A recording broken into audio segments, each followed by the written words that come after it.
আমাদের আলোচ্য বিষয় বাবরনামা বা বাবরের আত্মজীবনী সম্পর্কে।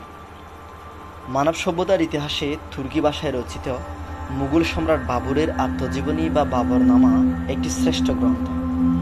সম্রাট বাবর তার বৈচিত্র্যময় জীবনের সত্য ও নির্ভরযোগ্য বিবরণ দেন তার এই গ্রন্থে। তাছাড়া ভারতের রাজনৈতিক, অর্থনৈতিক ও সাংস্কৃতিক অবস্থার চিত্র তিনি এখানে তুলে ধরেছেন।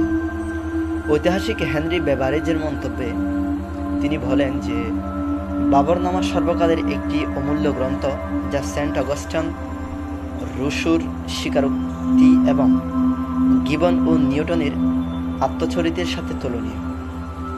এশিয়ায় এ গ্রন্থের তুলনায় আর নাই বললেই চলে।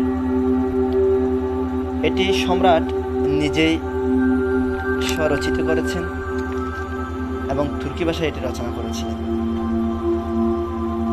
এটি পরবর্তীতে 1590 সালে ফার্সি ভাষায় রচনা করেন আব্দুর রহমান খানন।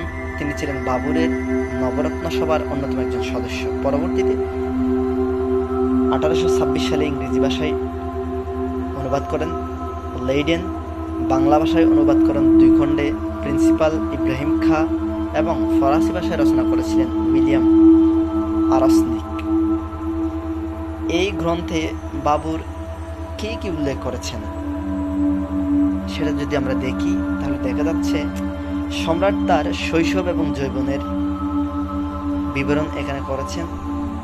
ভারতে মুঘল সাম্রাজ্য এবং মুঘল রাজবংশ প্রতিষ্ঠার কথা তিনি এখানে বিবরণ করেছেন। ব্যক্তি জীবনের দোষ, গুণ, দক্ষতা, সীমাবদ্ধতা, সুখ, দুঃখ, সাফল্য এবং ব্যর্থতার কথা তিনি এখানে উল্লেখ করেছেন। সমকালীন ভারতের রাজনৈতিক এবং আর্থসামাজিক অবস্থার বিবরণ এখানে তিনি দিয়েছেন এবং তার রাজনৈতিক দূরদর্শিতা, সাহসিকতা, নৈপুণ্যতা ও দেশত্ববোধের কথা তিনি এখানে উল্লেখ করেছেন। এছাড়াও ভারতবর্ষের ফলমূল এবং জীবজন্তু এবং প্রকৃতি ও অধিবাসীদের আচার আচরণের কথা তিনি এখানে উল্লেখ করেছেন।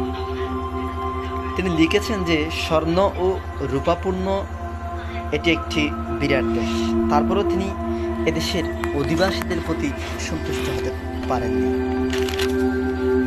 তিনি বললেন যে লোকগুলি ভালো নয়, বন্ধুত্বপূর্ণ সমাজে চাৎকারিত্ব সম্পর্কে তাদের কোনো ধারণা নেই, যান্ত্রিক আবিষ্কারের ক্ষেত্রে এরা কোনো প্রতিভার পরিচয় দিতে পারেনি, এমনকি স্থাপত্য শিল্পের কোনো ভূমিকা তারা দেখিয়ে যেতে পারেননি।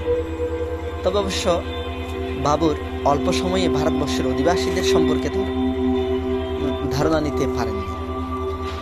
ঐতিহাসিক ডক্টর ঈশ্বরী প্রসাদ বলেন, পূর্বদেশীয় কোনো নৃপতি বাবরের মতো এরূপ সুস্পষ্ট মনোমাধুর্য এবং সত্যনিষ্ঠ আত্মজীবনী রচনা করেননি। ইতিহাস গ্রন্থে হিসেবে এটি কীরকম ছিল? এটি প্রাঞ্জল ভাষা এবং সহজ ও বোধগম্য রীতিতে তিনি লিখেছিলেন। ভাষার চমৎকার রচনা শৈলী, মাধুর্য ও কারুকার্য, উন্নত বর্ণনা নীতি এবং নির্ভরযোগ্য ও তথ্যের ভিত্তিতে তিনি রচনা করেছিলেন।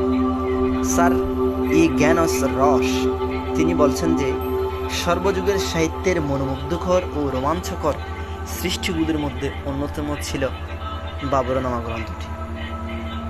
শেষের দিকে আমরা এভাবে বলতে পারি যে এটি সম্রাট বাবরের আত্মজীবনীমূলক গ্রন্থ হলেও বলা যায় যে এটি তৎকালীন ভারতবর্ষের একটি নির্ভরযোগ্য ইতিহাস গ্রন্থ হিসেবেও এর অবদান অনস্বীকার্য।